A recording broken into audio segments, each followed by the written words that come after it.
ಇತ್ಯಾದರೋಕ್ತಃ ಪರಮಸ್ಯ ಪುಂಸಃ ಪ್ರತೀಕ್ಷಣಾನುಗ್ರಹಭಾಜನೋಹಂ ಸ್ನೇಹೋತ್ಥರೋಮಾ ಸ್ಖಲಿತಾಕ್ಷರಸ್ಥಂ ಮುಂಚನ್ ಶುಚಃ ಪ್ರಾಂಜಲಿರಾಬಭಾಷೆ. ಭಾಗವತದ 3ನೇ ಸ್ಕಂದದ 4ನೇ ಅಧ್ಯಾಯದ 14ನೇ ಶ್ಲೋಕ. ಅದರ ಶ್ರವಣ ಈಗ ಪ್ರಾರಂಭ ಕಾಣಬೇಕಿದೆ. ಉದ್ಧವ ಕೃಷ್ಣನನ್ನು ಈ ಶ್ಲೋಕದಲ್ಲಿ ಸಂಬೋಧಿಸಿ ಹೇಳ್ತಿದ್ದಾನೆ. ಹಿಂದಿನ ಶ್ಲೋಕದಲ್ಲಿ ನಾನು ನಿನಗೆ ಭಾಗವತವನ್ನು ಹೇಳ್ತೇನೆ, ಹಿಂದೆ ಅದನ್ನು ಚತುರ್ಮುಖ ಬ್ರಹ್ಮನಿಗೆ ನಾನೇ ಹೇಳಿದ್ದೆ ಅಂತ ಪರಮಾತ್ಮ ಹೇಳಿದಾಗ ಉದ್ಧವ ಹೇಳ್ತಾನೆ ವಿದುರನಿಗೆ, ನಾನು ಪರಮಾತ್ಮನಿಗೆ ಏನು ಹೇಳಿದೆ ಅನ್ನೋದನ್ನು ಹೇಳ್ತೇನೆ. ಪರಮಪುರುಷನಾದ ಭಗವಂತ ನನಗೆ ಪ್ರೀತಿಯಿಂದ ಹೇಳಿದ್ದಾನೆ, ಪ್ರೀತಿಯ ಕಣ್ಣಿನಿಂದ ನನ್ನನ್ನು ನೋಡಿದ್ದಾನೆ. ಅವನ ಅನುಗ್ರಹಕ್ಕೆ ನಾನು ಪಾತ್ರನಾದೆ ಅಂತ ತಿಳಿದಾಗಲೇ ನನಗೆ ಮೈ ನಿವಿರೆದ್ದಿತು, ಮಾತು ಕಟ್ಟಿತು, ಕಣ್ಣೀರು ಉಕ್ಕಿ ಹರಿಯಿತು. ನನ್ನ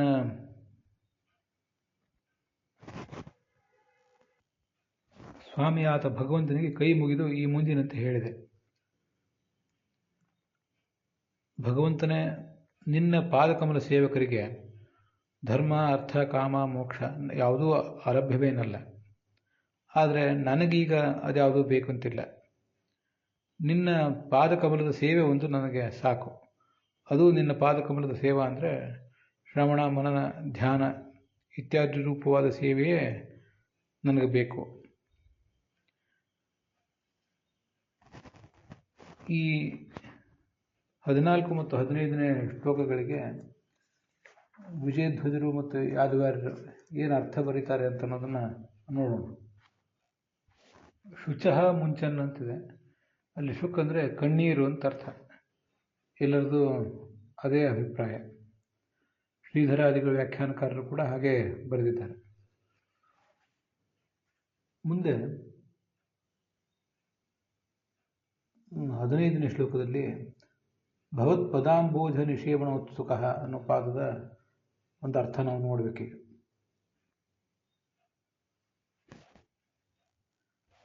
ನಿನ್ನ ಪಾದಕಮಲದ ಸೇವೆಯನ್ನು ನಾನು ಬಯಸ್ತಾ ಇದ್ದೇನೆ, ಅದಕ್ಕೆ ನಾನು ಉತ್ಸುಕ್ತ ಅಂತ ಹೀಗಿದೆ. ಹಾಗೆ ಪಾದ ಸರೋಜ ಭಾಜಾಮ ಅಂತಿದೆ, ಪಾದವೆಂಬ ಕಮಲವನ್ನು ಸೇವಿಸುವವರು ಅಂತ. ಆ ಪಾದದ ಕಮಲದ ಸೇವಾ ಅಂದರೆ ಅದೇನು ಅನ್ನೋದನ್ನು ಯಾದವಾರ್ಯರು ಬರೆದಿದ್ದಾರೆ. ಶ್ರವಣಾದಿ ರೂಪ ಭಜನಂ ಕುರುವತಾಂ ಅಂತ. ವಸ್ತುತಃ ಶ್ರವಣ, ಮನನ, ನಿಧಿಧ್ಯಾಸನ,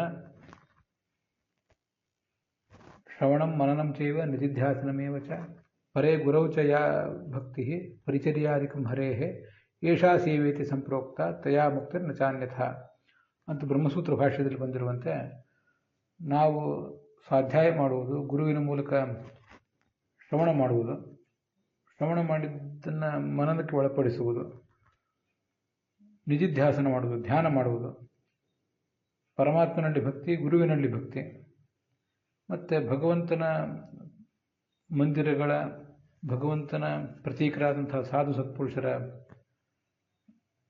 ಪರಿಚರ್ಯ, ಸ್ವಚ್ಛತೆ ಇತ್ಯಾದಿ ಕಾರ್ಯಗಳನ್ನು ಮಾಡುವುದು. ಏಷಾ ಸೇವೇತಿ ಸಂಪ್ರೋಕ್ತ.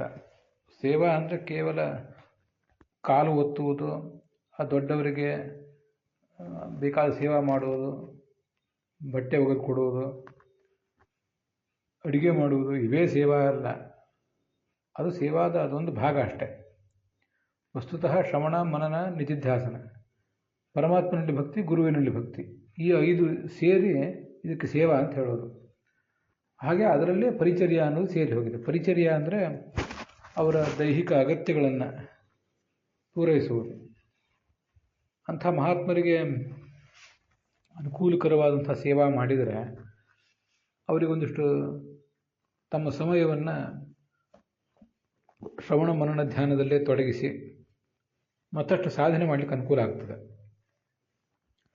ಅಂಥವರಿಗೆ ನಾವು ಸೇವಾ ಮಾಡಿ ಅವರಿಗೊಂದಿಷ್ಟು ನೆರವು ಕೊಟ್ಟರೆ ಆ ಪುಣ್ಯದಿಂದ ನಮಗೂ ಕೂಡ ಇನ್ನೂ ಹೆಚ್ಚಿನ ಶ್ರವಣ ಮನನ ಧ್ಯಾನ ಇತ್ಯಾದಿಗಳನ್ನು ಮಾಡಲಿಕ್ಕೆ ಅನುಕೂಲ ಆಗ್ತದೆ ಅನ್ನೋದೆಲ್ಲ ಅದರ ತಾತ್ಪರ್ಯ.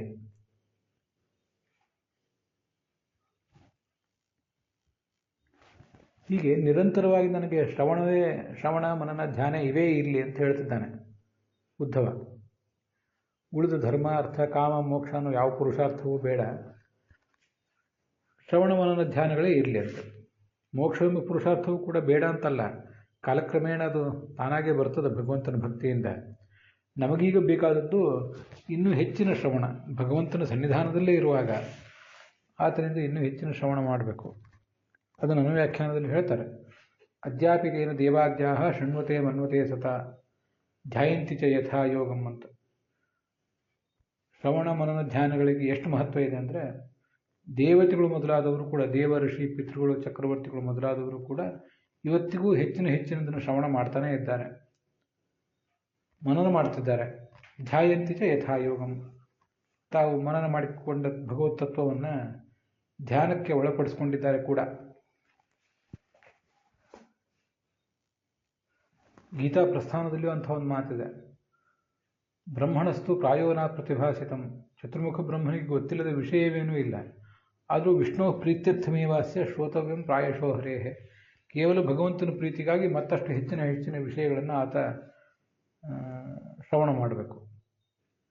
ಅನ್ಯೇಷಾಂ ಶ್ರವಣಾಜ್ಞಾನಂ. ಚತುರ್ಮುಖ ಬ್ರಹ್ಮನ ಸ್ಥಿತಿಯೇ ಹೀಗಿರುವಾಗ ಅವನೇ ಮತ್ತಷ್ಟು ಶ್ರವಣ ಮಾಡ್ತಾನೆ ಅಂತಿರುವಾಗ ಉಳಿದವರೆಲ್ಲರೂ ಕೂಡ ಉಳಿದವರೆಲ್ಲರಿಗೆ ಕೆಳಗೆ ಬಂದಂತೆ, ತಾರತಮ್ಯ ಕಕ್ಷಾದಲ್ಲಿ ಕೆಳಗೆ ಬಂದಂತೆ ಶ್ರವಣದ ಮೇಲಿನ ಅವಲಂಬನೆ ಹೆಚ್ಚು. ಕ್ರಮಶಃ ಮಾನುಷೋತ್ತರಂ. ಮನುಷ್ಯರಿಗಂತೂ ಅವರಿಗೆ ಜ್ಞಾನವೇ ಕಡಿಮೆ ಆದ್ದರಿಂದ ನಿರಂತರವಾಗಿ ಅವರು ಶ್ರವಣ ಮತ್ತು ಅಧ್ಯಯನ, ಸ್ವಾಧ್ಯಾಯ, ಗುರುವಿನ ಮೂಲಕ ತಾವು ಅಧ್ಯಯನ ಮಾಡುವುದು, ಹಾಗೆ ತಾವು ಒಂದಿಷ್ಟು ಶ್ರವಣ ಮಾಡುವುದು, ಇಂಥದನ್ನು ಅವರು ಮಾಡ್ತಾನೇ ಇರಬೇಕು. ಕ್ರಮಶಃ ಮಾನುಷೋತ್ತರಂ. ಅತ್ಯಲ್ಪ ಪ್ರತಿಭಾನತ್ವಾತ್ ಮನುಷ್ಯ ಶ್ರುತವೇದಿನಃ. ಸೃಷ್ಟಿಯಲ್ಲಿ ಅತ್ಯಂತ ಕಡಿಮೆ ಬುದ್ಧಿಶಕ್ತಿ ಮತ್ತು ಮನನ ಶಕ್ತಿ, ಧ್ಯಾನ ಶಕ್ತಿ ಇತ್ಯಾದಿಗಳಿರುವವರು, ಅತ್ಯಂತ ಕಡಿಮೆ ಪ್ರತಿಭೆ ಇರುವವರು ಮನುಷ್ಯರು. ಆದ್ದರಿಂದ ಅವರಿಗೆ ಶ್ರವಣದ ಮೇಲಿನ ಅವಲಂಬನೆಯನ್ನು ಹೆಚ್ಚು ಮಾಡಿ ಶಾಸ್ತ್ರ ವಿಧಿಸಿದೆ. ಅವರು ಅದನ್ನು ಮಾಡ್ತಾನೇ ಇರಬೇಕು. ದೇವತೆಗಳೇ ಮಾಡ್ತಾರೆ ಅಂದರೆ ನಾವು ಕೂಡ ಅದನ್ನು ಮಾಡಬೇಕು. ಇದೇ ಮುಖ್ಯವಾದ ಸೇವಾ ಭಗವಂತನಿಗೆ, ಹಾಗೆ ಭಾಗವತರಿಗೆ ಅಂತ ಅದರ ತಾತ್ಪರ್ಯ. ಭಗವದ್ಗೀತೆಯ 7ನೇ ಅಧ್ಯಾಯದ 17ನೇ ಶ್ಲೋಕ, ಅದನ್ನು ವೀರರಾಘವರು ತಮ್ಮ ವ್ಯಾಖ್ಯಾನದಲ್ಲಿ ನೆನಪು ಮಾಡಿಕೊಂಡಿದ್ದಾರೆ. ಭಗವಂತನನ್ನು ಭಜಿಸುವವರು 4 ಥರದವರಿದ್ದಾರೆ. ದುಃಖಾರ್ಥನಾದವನು, ಹಾಗೆ ಭಗವಂತನನ್ನು ತಿಳಿಲಿಕ್ಕೆ ಬಯಸುವವನು, ಹಾಗೆ ಸಂಪತ್ತು ಬೇಕಾದವನು ಮತ್ತು ಜ್ಞಾನಿ ಅಂತ. ತೇಷಾಂ ಜ್ಞಾನಿ ನಿತ್ಯಯುಕ್ತ ಏಕಭಕ್ತರಿ ವಿಶಿಷ್ಯತೆ. ಈ 4 ಜನ ನನ್ನನ್ನು ಭಜಿಸುವವರಲ್ಲಿ ಜ್ಞಾನಿ ಬಹಳ ಶ್ರೇಷ್ಠ. ನಾನು ಜ್ಞಾನಿಗೆ ಬಹಳ ಪ್ರಿಯ, ಅವನೂ ನನಗೆ ಬಹಳ ಪ್ರಿಯ. ಇವರೆಲ್ಲರೂ ಶ್ರೇಷ್ಠರೇ. ನನ್ನನ್ನು ಭಜನೆ ಮಾಡುವ ಆರ್ತನಾಗಲಿ, ಜಿಜ್ಞಾಸುವಾಗಲಿ, ಸಂಪತ್ತು ಬಯಸುವವನಾಗಲಿ ಎಲ್ಲರೂ ಶ್ರೇಷ್ಠರೇ. ಆದರೆ ಜ್ಞಾನಿ ಮಾತ್ರ ನನ್ನ ಆತ್ಮವೇ ಆಗಿದ್ದಾನೆ ಅಂತ ಭಗವಂತ ಜ್ಞಾನಿಯನ್ನು ಪ್ರಶಂಸೆ ಮಾಡ್ತಿದ್ದಾನೆ.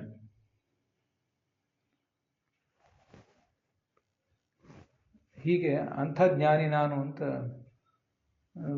ಇಲ್ಲಿ ಉದ್ಧವ ಭಗವಂತನ ಎದುರಿಗೆ ತನ್ನನ್ನು ಹೇಳ್ಕೊತಿದ್ದಾನೆ. ನಾನೀಗ